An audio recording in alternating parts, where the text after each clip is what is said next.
Hi guys! Good morning! Mag-jogging tayo ngayon kasi araw ng jogging. Ika nga, healthy is wealth. So magja-jogging ako ngayon dito sa lugar ng Commonwealth. Malapit lang to sa amin, mga 30 minutes walking distance lang. Ayos na rin yun guys, para pagpawisan ang inyong kunyang. At saka maganda sa umaga ang nagja-jogging para maka-inhale, exhale naman tayo nga. Sabi nga ng iba, kailangan mo magpapawis tuwing umaga. Kaya magja-jogging ang inyong kunyang dito sa Commonwealth. Maraming nagja-jogging dito guys, mga auntie at uncle. Ako din marapit na maging uncle at auntie. Dito sa pinagja-joggingan ko, may sasakyan guys. Ayan. Pwede tayong mangarap dito. Yun nga lang, hindi natin alam kung paano bibilihin yon.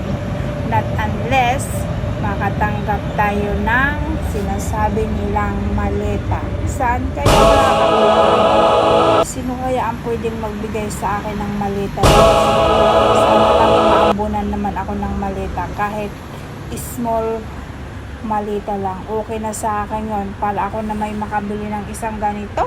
Pangarap ko din pero anyway guys, walang masamang mangarap, basta gawin lang natin ang lahat. At syempre, pauwi ng inyong kunyang dito sa lugar na kung saan ako nakatira. Of course, hindi ko sasabihin kung saan lugar to, no, baka ako na may puntahan nyo dito at posible namang, at hindi din naman kayo makakapasok dito dahil maraming dito naka-uniform. So bawal kayo dito makapunta. Tingnan nyo guys, ang ganda ng aking kapaligiran. Sana maging maganda talaga ang aking weekend sa araw na ito. At ayan guys, ayan ang swimming pool ng aking, alam mo na, hindi ako ang may-ari nito, nakikikunyang lang ako, ika nga. Pero ang ganda ng place, no? At ako sa aking paglalakad, ako ay may nakitang isang buwaya. Maliit pa yan, hindi pa makakakuha ng maleta yan. Yan talaga ang bahay niya guys. Lagi kong nakikita yan dyan. Every naglalakad ako ng aking alagang aso. Tingnan nyo guys, napakaganda ng kapaligiran namin.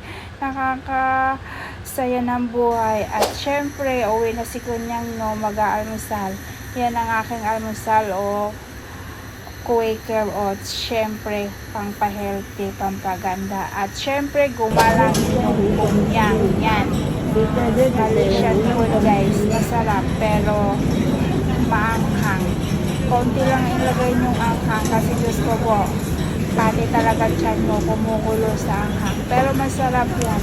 Masarap yan at least every once a week. At syempre ang inyong kunyang, no, pumunta dun sa bilihan ng tinapay. Yan yung sikat na tinapay dito, galing ng Malaysia. Masarap, medyo mahal pero okay na rin. Masarap lang naman Masarap kaya kumain ng ganyan tinapay paminsan-minsan lang. Not naman always. At syempre, nag-bubble tea ang inyong kunyang. Ayan, masarap. Feel good, look good. Ayan. Masarap yan guys. Try nyo pag makapunta dito. Feel good. Amping.